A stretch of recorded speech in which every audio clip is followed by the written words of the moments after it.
My son Tom gave me a gift for my 60th birthday, a card with the words excursion to the nursing home on it. Emily, his wife, smiled as if it were a joke, but her eyes glittered coldly. I stood in my living room, where every corner reminded me of Clara, and I felt the ground slipping away from under my feet. They were waiting for my reaction, but I just smiled. They did not know that I was already preparing. This betrayal was the final blow, but I wasn't going to give up. Their joke had set in motion a mechanism that would change everything. Before we continue, please subscribe to the channel and let us know where you are listening in the comments. The living room smelled of melted wax and vanilla frosting.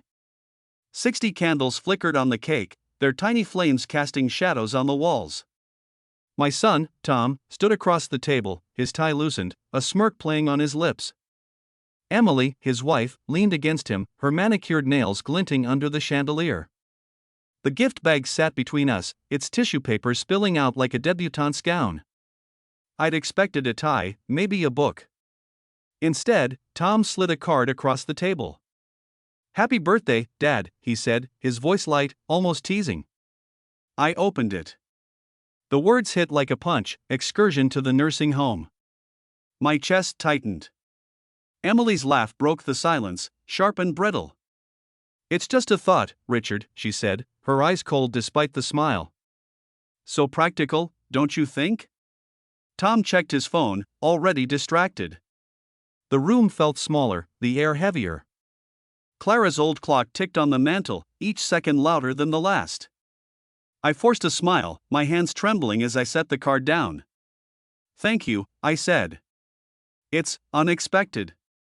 They didn't notice the effort it took to keep my voice steady. They didn't see the way my fingers lingered on the card, as if touching it could change its meaning. I'd given up so much for Tom, nights at the drafting table, vacations I never took, dreams I buried to pay for his college. And now this. A joke that wasn't a joke. The betrayal sank deep, rooting itself beside years of guilt and silence. Tom and Emily chattered about their plans, their voices fading into a hum. I nodded, pretending to listen, but my mind drifted to Clara. She'd have smoothed this over, her laughter filling the gaps between us. Her absence was a weight I carried every day, heavier now in this room full of ghosts. The photos on the mantel stared back, Tom as a boy, Clara's arms around him, me smiling like I still knew how. Those days were gone, and I'd let them slip away, too afraid to fight for what was left. They left soon after, the door clicking shut behind them. The house settled into silence, broken only by the clock's relentless rhythm. I sank onto the couch, the card still on the table, its bright font mocking me. They thought I was weak, a relic to be packed away. They were wrong. I'd spent years bending, sacrificing, but something in me stirred now, a quiet, stubborn spark. I wasn't ready to fade. I crossed the room, my footsteps heavy on the creaky floor. The photo album lay on the shelf, its leather cover worn from years of handling. I flipped through it, each image a knife. Clara's smile, Tom's gap-toothed grin, the house when it was new. My throat burned. I'd built this life for them, and now Tom wanted to sell it out from under me. The thought twisted, sharp and cold. I couldn't let it happen. In the drawer of the old oak desk, I found it, a small, battered notebook, its pages yellowed. Clara's handwriting filled the margins, her lists and reminders, a map of our life together. I turned to the back, where I jotted down numbers years ago. My fingers traced a name, a phone number. My heart raced. They thought they'd won with their cruel gift, but they'd only set something in motion. I closed the book, the leather cool against my palm.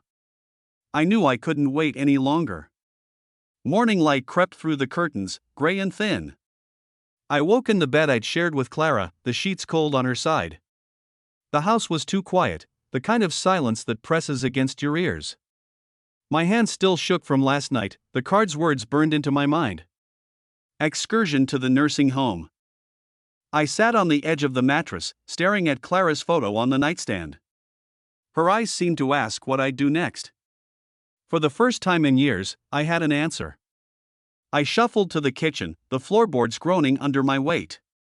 The phone sat on the counter, its cord tangled from disuse. I hesitated, my finger hovering over the buttons. Calling Jim meant crossing a line, one I couldn't uncross. Doubt knotted me, fear of losing Tom for good, fear of being alone. But the alternative was worse. I dialed. Richard? Jim's voice crackled through the line, warm but cautious. Everything okay? I gripped the receiver. I need to lock the joint accounts. The ones with Tom. A pause. You sure? This could stir things up. I've lost enough, I said, my voice steadier than I felt. Just do it. Jim sighed, then agreed. As we spoke, memories flooded back.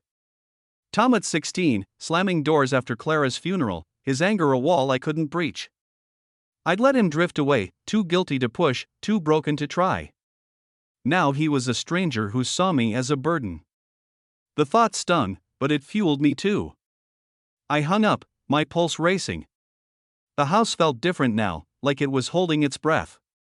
I needed air, perspective. I pulled on my coat and walked next door to Mary's. Her porch smelled of damp leaves, the swing creaking in the breeze. She opened the door before I knocked, her smile bright against the gray morning. Coffee, she asked, already turning toward the kitchen. Her house was warm, cluttered with books and knitted blankets. The smell of fresh grounds filled the air as she poured 2 mugs. We sat at her table, the wood scarred from years of use. Mary's eyes, sharp and kind, studied me.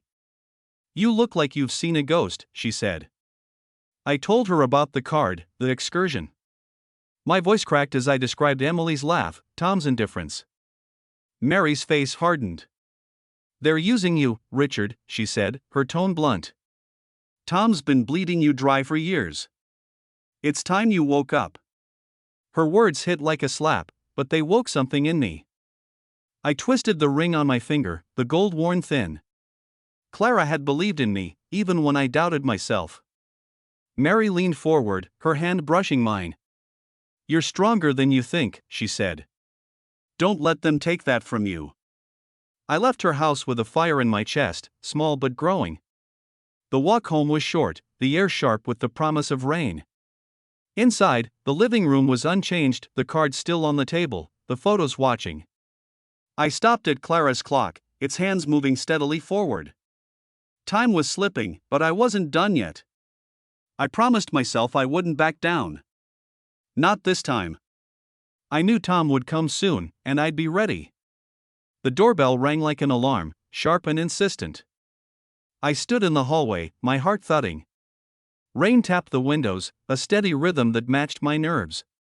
Tom's silhouette loomed through the glass, his shoulders hunched against the downpour. I opened the door, and he stormed in, his coat dripping onto the floor. The smell of wet wool filled the air. What the hell, Dad, he snapped, his face flushed. You locked the accounts?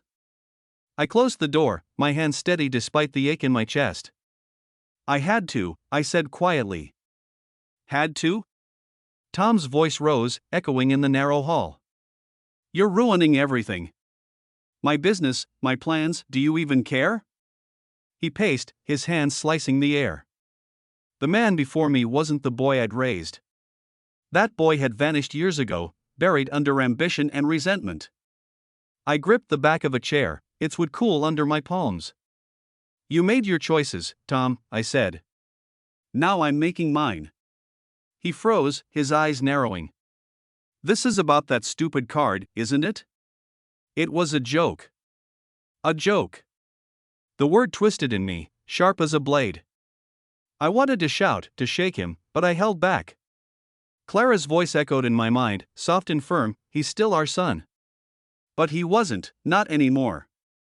I stayed silent, letting his anger fill the room. Finally, he muttered something and pushed past me, heading for the door. You'll regret this, he said, not looking back. The door slammed. I stood rooted, my breath shallow. The house creaked, as if sighing. I moved to the window, watching Tom climb into his car. He didn't drive away. Instead, he pulled out his phone, his face lit by the screen's glow. Curiosity tugged at me. I slipped into the hallway, staying in the shadows. The front door was ajar, just enough for his voice to carry. He's lost it, Tom said, his tone low but urgent. Locked me out completely. A pause. Then Emily's voice, tinny through the speaker. Calm down. We'll get the house sold. Just get him to sign the papers. He won't fight. My blood ran cold. The house. My house, Clara's house, where we'd raised Tom, where every scratch on the walls told a story. They wanted to tear it away, to erase it for their own gain. I pressed a hand to the wall, its texture grounding me. They thought I was helpless, a tired old man who'd roll over. They didn't know I'd heard everything. I returned to the living room, my steps heavy. Rain lashed the windows, blurring the world outside. I sank onto the couch, my mind racing. Memories of Clara surfaced unbidden, her painting the kitchen, her laughter as she danced with Tom in this very room. She'd loved this house, poured her heart into it. And I'd let Tom drift so far he'd forgotten that. The guilt was a stone in my gut, but the anger burned hotter. In the drawer, I found a faded photograph of the house, taken the day we moved in. Clara stood on the porch, her hair bright in the sun, Tom clinging to her leg. I traced the edges, my fingers steady now. This house was all I had left of them, of her. I wouldn't let it go. Not without a fight. The drive to Jim's office was quiet, the hum of the engine my only companion. Rain-slicked streets reflected the gray Chicago sky, and my hands gripped the wheel tighter than necessary. Clara's old key, tucked in my pocket, pressed against my thigh, a reminder of what I was fighting for. I parked outside the brick building, its windows glowing faintly. My heart thudded. Changing the will felt like severing a thread to Tom, one I'd clung to despite everything. Inside, Jim's office smelled of leather and coffee. Papers cluttered his desk, and a lamp cast a warm circle of light. He leaned back in his chair, his glasses perched low. "You're sure about this, Richard?" he asked, his voice steady but probing. "Donating the house to charity, it's a big step." I nodded, my throat tight. "It's the only way." He slid a document across the desk. I scanned it, the legal jargon blurring. My mind drifted to the summer we built the house. Clara, her hair tied back, had laughed as she painted the porch, flecks of white speckling her cheeks. Tom, barely 5, had run through the unfinished rooms, his giggles echoing. Every brick held a piece of us. Signing this felt like giving that away, but letting Tom sell it was unthinkable. "You're cutting him out," Jim said softly. "He won't take it lightly." "Let him try," I said, my voice harder than I meant. I signed, the pen heavy in my hand. Guilt twisted in my gut. Was I punishing Tom, or protecting myself? The line was blurry. Back home, the air was sharp with autumn chill. I found Mary waiting on my porch, a folder in her hands. Her scarf fluttered in the wind, and her eyes were bright with purpose. "Got something for you," she said, stepping inside. In the kitchen, she spread out papers, bank statements, investment records. Tom's name was everywhere, tied to risky deals and mounting debts. "He's in deep," Mary said, her tone sharp. "You could use this. Show him you're not bluffing." I stared at the numbers, my chest tight. Tom, my boy, drowning in his own ambition. I'd paid for his first car, his tuition, his mistakes. And now this. Part of me wanted to call him, to fix it. But Mary's hand on my shoulder anchored me. "You've given enough," she said. "It's time to fight for you." Her words lingered as I walked to the garden behind the house. The grass was brittle, the wooden bench weathered from years of neglect. I sat, the cold seeping through my coat. The key was in my hand now, its edges worn smooth. Clara had loved this garden, her roses still bloomed, defiant against the frost. I'd promised her we'd grow old here, together. That promise was all I had left. The sky darkened, clouds heavy with unshed rain. I turned the key over, its weight grounding me. Mary's papers were a weapon, but using them meant crossing another line. Could I do it? The house loomed behind me, its silhouette a silent witness. I knew Tom and Emily wouldn't stop. Not yet. But I wasn't sure if I was ready to become the man who fought dirty. Tom's car smelled of leather and his cologne, too sharp for the cramped space. He drove, his jaw tight, while Emily sat beside him, her smile practiced. "You'll love this place, Richard," she said, her voice syrupy. "It's so comfortable." I sat in the back, my hands folded, playing the part of the frail old man they expected. But inside, I burned. Their excursion wasn't a suggestion, it was a rehearsal. The nursing home loomed ahead, a squat building with beige walls and two perfect shrubs. Inside, the air was thick with disinfectant, the kind that clings to your clothes. A nurse led us down a corridor, her shoes squeaking on polished floors. "We have activities, meals, everything," she droned. Emily nodded eagerly, her purse clutched tight. Tom checked his watch, barely hiding his impatience. I followed, my steps slow, my eyes taking in every detail. Empty wheelchairs lined the walls. A woman sat by a window, her gaze distant, her hands folded like mine. My stomach churned. Was this what they saw for me? I remembered Clara's voice, fierce and clear, "We'll never give up, Richard." She'd said it when we faced hard years, when money was tight and dreams felt impossible.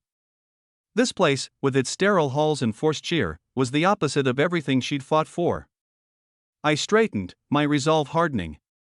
Tom and Emily thought they'd break me here. They were wrong. Back home, the house felt alive, its creaks and shadows welcoming. I sat at the kitchen table, a blank sheet of paper before me.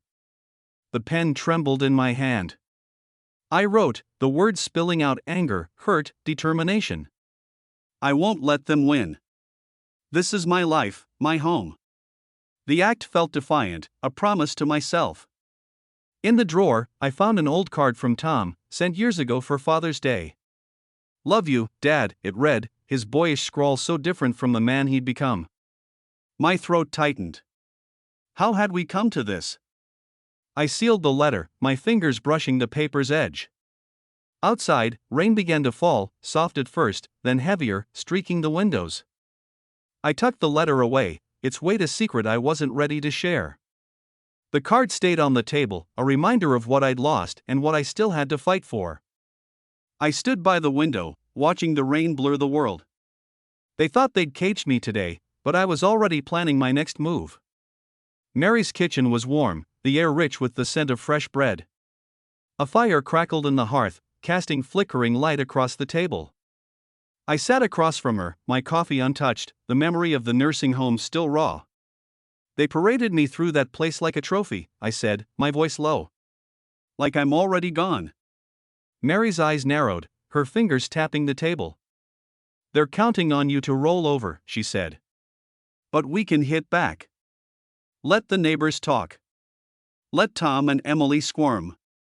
Her plan was simple: spread word of their scheme subtly, through whispers at the market, the church, the corner store. Social pressure could do what threats couldn't. I hesitated, my mind flashing to Clara. She'd always shielded Tom, even when he lied or lashed out. "He's just a boy," she'd say, her arms around him. But he wasn't a boy anymore. What if it's too much? I asked, my voice barely above a whisper. "He's still my son." Mary leaned forward, her gaze steady. "You deserve respect, Richard. Don't let guilt stop you." Her words cut through my doubt, sharp and true. I nodded, the decision settling like a stone. Mary wasted no time. She'd already spoken to a few neighbors, planting seeds about Tom's plans for me. The thought of it made my stomach twist, strength and shame in equal measure. Later, I walked to the corner store, the bell jangling as I entered. Heads turned, eyes lingering. Two women by the counter lowered their voices, their words just audible. Trying to sell his father's house, shameful. My face burned. But I kept moving, grabbing a loaf of bread I didn't need.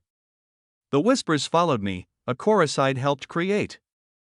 I'd wanted Tom to feel the weight of his actions, but hearing it aloud was different. It felt like betraying Clara's memory, even as it fueled my resolve. Back home, I stood by the front door, the key heavy in my hand. The house was quiet, but outside, the neighborhood hummed with gossip. I pressed my ear to the wood, catching fragments of conversation from passers-by. "Can you believe it?" one said. "Poor Richard." The words stung, but they also sharpened my focus. Tom and Emily thought they held all the cards. They didn't know I was rewriting the game. The front door rattled under Tom's fist, the sound sharp against the patter of rain. I stood in the hallway, my pulse quickening. The air carried the damp chill of autumn, seeping through the cracks of the old house. I opened the door, and Tom stormed in, his coat dripping, his face twisted with fury. "You've ruined everything," he shouted, his voice echoing off the walls. "People are talking, Dad. They're avoiding me. My clients, do you know what you've done?" I closed the door, my movements slow, deliberate. The living room was dim, shadows pooling in the corners. Clara's clock ticked on the mantel, steady as ever. I faced Tom, his eyes wild, his hands trembling. "You brought this on yourself," I said, my voice low, calm. It wasn't what he expected. His jaw tightened, and he took a step closer, as if his anger could force me to bend. "Fix it," he demanded. "Tell them it's lies. Tell them you're fine." I didn't flinch. His desperation hung between us, raw and heavy. Part of me ached to reach out, to pull him back to the boy who'd clung to me after Clara's funeral, promising to stay close. I remembered his teenage voice, cracking with grief. "I'll take care of you, Dad." But that boy was gone, replaced by this man who saw me as an obstacle. The memory stung, but the sting of his betrayal, his excursion card, his plan to sell my home burned hotter. "I can't fix what's true," I said, my words measured. "You made your choices." Tom's face flushed. He paced, his boots scuffing the rug. "You're punishing me," he spat. "For what? For trying to live my life?" He stopped, his eyes searching mine, waiting for me to crumble. I didn't. The silence stretched, broken only by the rain's soft drum. Finally, he turned, yanking the door open. "You'll regret this," he muttered, and he was gone, the door slamming behind him. I sank into the armchair, the wood creaking under my weight. The room felt smaller, the air thick with the ghosts of our argument. On the table, a faded card from Clara caught my eye, her looping handwriting, a birthday note from years ago. "You're my rock, Richard." I traced the words, my chest tight. Had I gone too far? The whispers Mary had spread were working, unraveling Tom's world. But each step felt like a betrayal of Clara's hope for us, her belief that love could mend anything. I leaned back, staring at the ceiling. The house was quiet, but it held me, its walls a testament to the life we'd built. I'd spent years giving Tom everything, sacrificing my own dreams to keep him safe. Now, I held his fate in my hands, and the weight was crushing. Could I keep pushing, knowing the cost? The question lingered, unanswered. Outside, a door slammed, neighbors, caught in their own lives, unaware of the storm brewing here. The sound jolted me. The whispers were spreading, tightening the noose around Tom. I knew the pressure was building, and soon, something would break. Sunlight spilled through the blinds of Jim's office, warming the room. The smell of fresh coffee hung in the air, mingling with the faint musk of old books. I sat across from Jim, the final will on the desk between us. Its pages were crisp, the words stark: "My house, my life's work, would go to a charity for veterans, not Tom." Jim adjusted his glasses, his brow furrowed. "This is it, Richard," he said, his voice gentle but firm. "No turning back." "You sure?" I nodded, my hand steady as I took the pen. "I've never been surer." The words felt true, but they carried a weight I hadn't expected. Signing meant closing a door on Tom. On the family I'd fought to hold together. Yet, as the pen scratched across the paper, a strange lightness settled in me.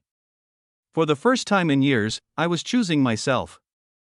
My mind drifted to a dream I'd buried long ago: Italy, its sun-drenched hills and ancient stones. Clara had loved the idea, pinning postcards of Florence to our fridge, her eyes bright with plans we never followed. "One day, Richard, we'll walk those streets." I'd put it off, pouring my savings into Tom's education, his dreams. Now, with the ink drying on the will, that dream felt within reach.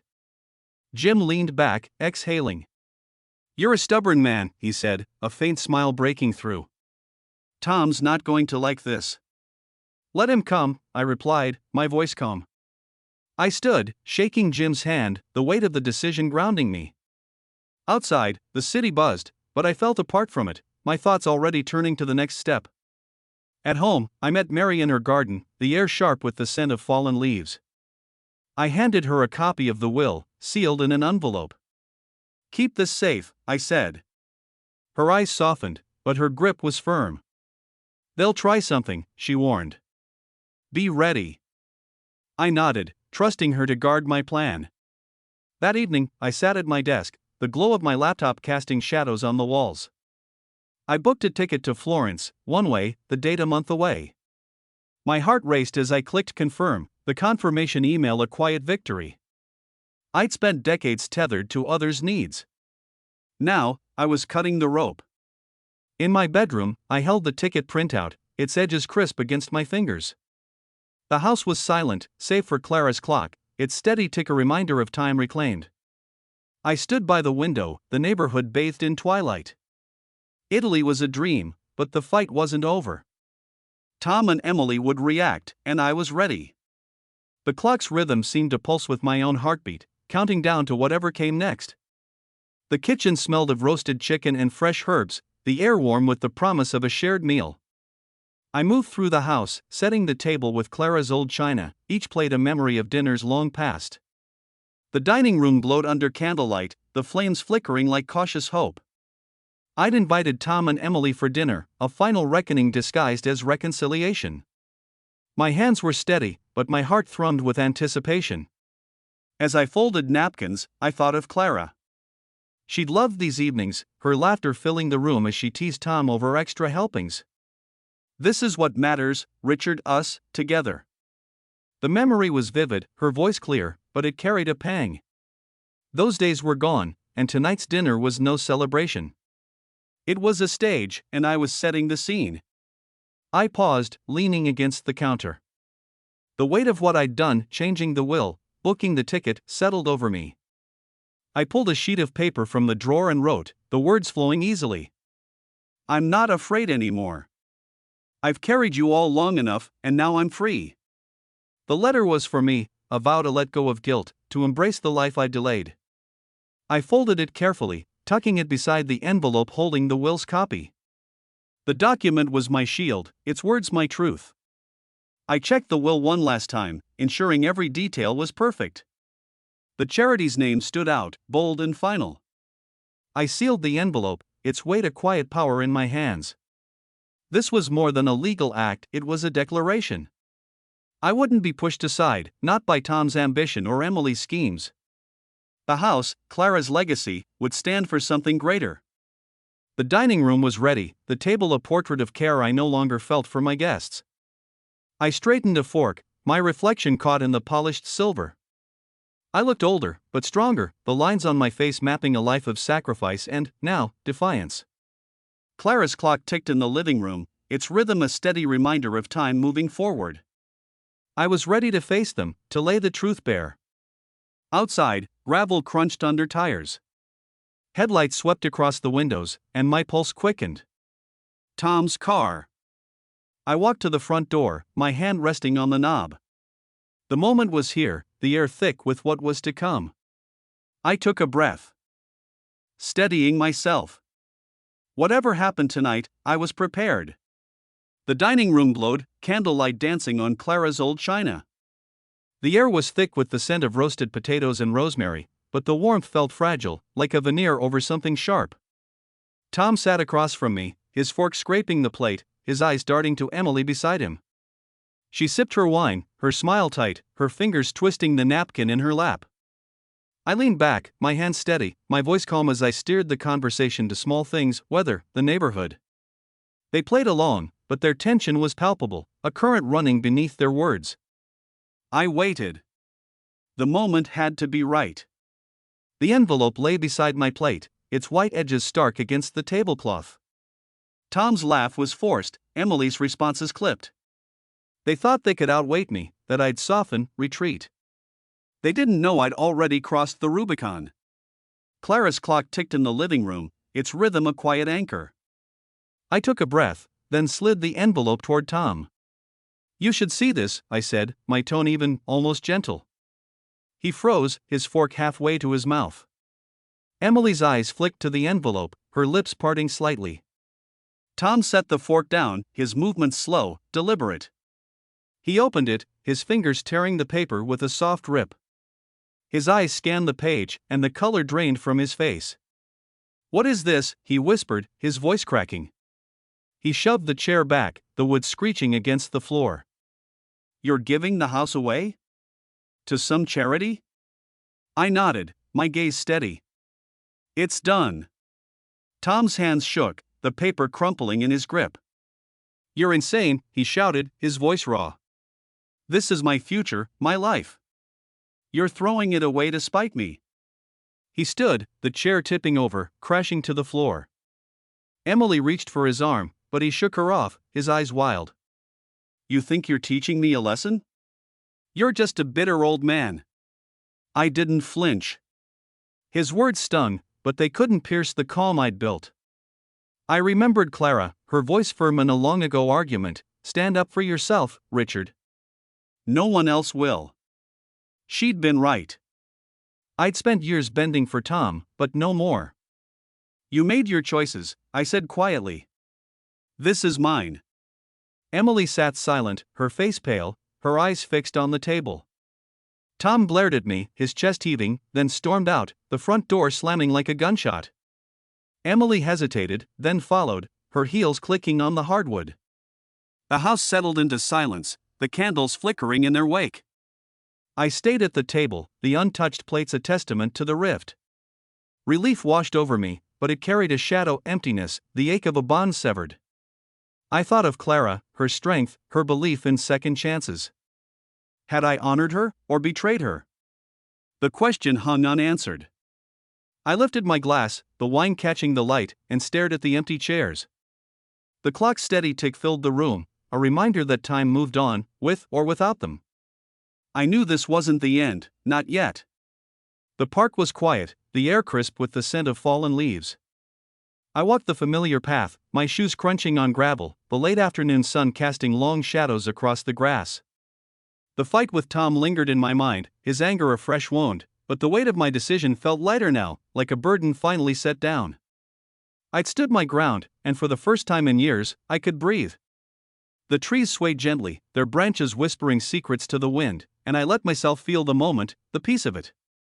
Memories surfaced, unbidden but welcome. Clara and Tom, years ago, in this very park. Tom, barely 6, had run ahead, his laughter bright as he chased a butterfly. Clara had tucked her arm in mine, her smile warm, her voice soft. "Look at him, Richard. He's our world." We'd picnicked under these oaks, the blanket spread wide, the day perfect in its simplicity. Those moments were gone, but they lived in me, a warmth that tempered the ache of Tom's betrayal. I'd lost him, but I hadn't lost myself. I found a bench, its wood worn smooth by years of visitors. I sat, my hands in my pockets, and pulled out my phone. Mary's number was at the top of my recent calls. She answered on the second ring, her voice bright. "Well, how'd it go?" she asked, no preamble, just the directness I'd come to rely on. "It's done," I said, my voice steady. "They know. Tom didn't take it well." She laughed, a warm, knowing sound. "I bet he didn't. You okay?" I paused, the question sinking in. Was I? The emptiness was there, but so was something new, hope, maybe, or resolve. "I'm getting there," I said. "I'm thinking about Italy. Leaving soon." "Good for you," Mary said, her tone softening. "Send me a postcard from Florence, all right? Something with a sunset." I smiled, the first real one in days. "Deal." We talked a while longer, her voice a lifeline, grounding me. When I hung up, the park felt different, the colors sharper, the air cleaner. I pulled the old house key from my pocket, its edges cool against my palm. It had been my anchor, a symbol of the life I'd fought to protect. Now, it felt like a relic, a piece of a past I was ready to release. The sun dipped lower, painting the sky in shades of gold and pink. I sat there, the key in my hand, and let the moment hold me. Whatever came next, I was ready. O'Hare buzzed with life, voices overlapping, footsteps echoing, the air sharp with coffee and anticipation. I stood in the terminal, my suitcase at my feet, the boarding pass crisp in my pocket. The screens overhead flashed destinations, but mine was clear: Florence, Italy. A dream Clara and I had spun over late-night talks, her eyes alight as she traced postcards of ancient bridges and sunlit hills. We'll go, Richard. We'll live. Now, I was keeping that promise, for her, for me. The crowd moved around me, a tide of strangers with their own stories. I felt apart from them, yet part of something larger, a man starting over at 60. My chest was light, unburdened, the weight of years left behind in that dining room with Tom's anger and Emily's silence. I thought of Clara, her voice clear in my memory: "You're stronger than you know." She'd been right. I'd fought for my life, my home, my dignity, and I'd won. At a small table near the gate, I pulled out a notebook. The pen felt heavy, the words harder to find than I'd expected. I wrote to Tom, not with anger, but with something softer: hope, maybe, or forgiveness. I don't know if you'll read this, but I want you to know I loved you, always. I hope you find your way. My hand trembled as I folded the letter, sealing it in an envelope. I didn't expect a reply, but the act freed something in me, a final knot untied. I dropped it in the airport mailbox, the metal slot clanging shut. The terminal windows framed a sky streaked with clouds, the planes outside gleaming under morning light. I thought of the house, now in the hands of a charity, its rooms filled with new purpose. It wasn't mine anymore, but it would live on, a piece of Clara's legacy preserved. The key was gone, left on Mary's table with a note of thanks. I didn't need it now.